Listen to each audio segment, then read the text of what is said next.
Hey there, how's it going? This is Ash from Fetch Profits. Now, when you make an offer, be it an ad, be it an offer on your landing page, maybe it's a pop-up, maybe it's an inline form, the kind of a form that you're looking at on screen. No matter what kind of an offer you make, you never know how it works until you test it. You might fall in love with the kind of offers you're making. You might fall in love with the graphics and how the opt-in form looks or how the ad looks. You need to be going by how that opt-in performs. All of this marketing that you're doing is all about performance. It's all about getting your results. For that matter, you need to be able to test out every offer you make. Now, in the case of opt-in forms, I just showed you how to create an opt-in form using Bloom by Divi. Previous video, you can take a look at it. The link for that video is in the description below, or it will show up on the top right corner. If you've already created an opt-in form, then what is the best way to split test? The cool thing about Bloom by Divi is that you also have an inbuilt split testing feature.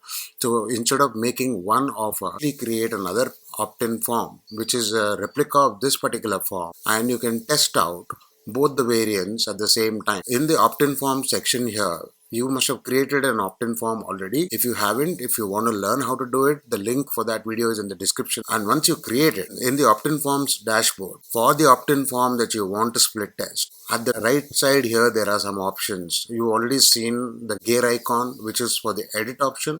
The others are for deleting it or for duplicating it or for hiding it. This particular icon that looks like a brand A/B testing, and this is available inside the Bloom plugin by Divi. You can get yourself a copy of Divi at fetchprofits.com/Divi, and Bloom comes packed with Divi, so you can use the Bloom plugin to create opt-in forms. For any opt-in form, on the right side you will find all of these options.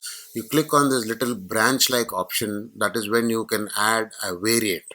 Now I'm going to create a completely new opt-in form quickly, and then we'll create a new variant so I can actually go ahead and add it on my website right away. So I'm going to go ahead with new opt-in, and I'm going to choose a fly-in option this time. Fly-in form is one that kind of shows up from the bottom right corner of your website as people are browsing or reading your blog post or checking out your product pages and so on.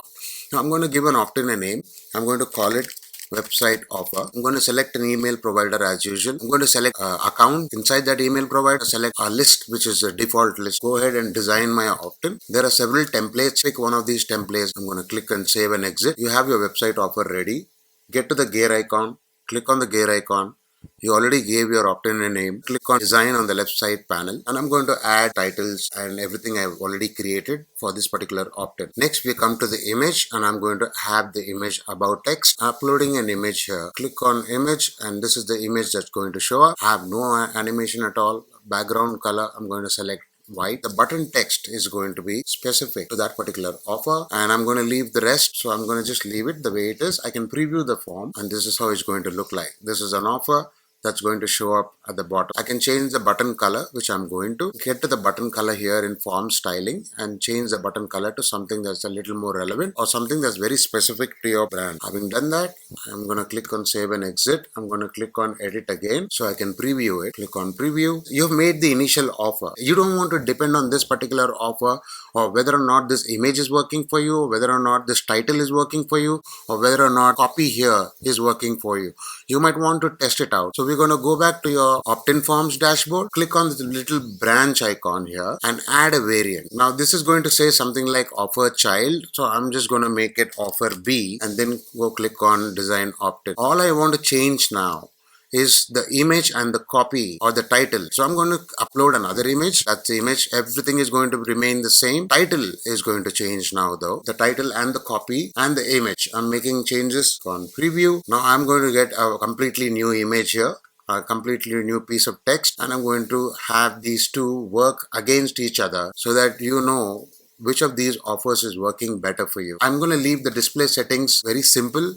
The orientation is to the right. The intro animation is going to slide up. The delay is going to be 10 seconds. And I'm going to go click on success action. Redirect URL. Have them go to this particular page so that I can also track this as a lead using any analytics tools, including Google Analytics. Just click on save and exit. And now you will notice you have website offer A, which I need to rename it, and website offer B. And you have now the number of impressions, the number of conversions, conversion rate of each of these offers. If you click on start test here, these two will go live. Bloom will show you which of these is actually working better for you, instead of you having to rely on your preconceived notions or just depending on one offer, hoping and praying that that offer works for your website. Start A/B testing so that you can base your decision based on data. The end result you must be looking for is pure conversions. So I hope that helps. If you have any questions, please feel free to reach out to me. If you like the video, please do like and share it. If you're new to the channel, please do subscribe to the channel. This is Ash from Fetch Profits signing out.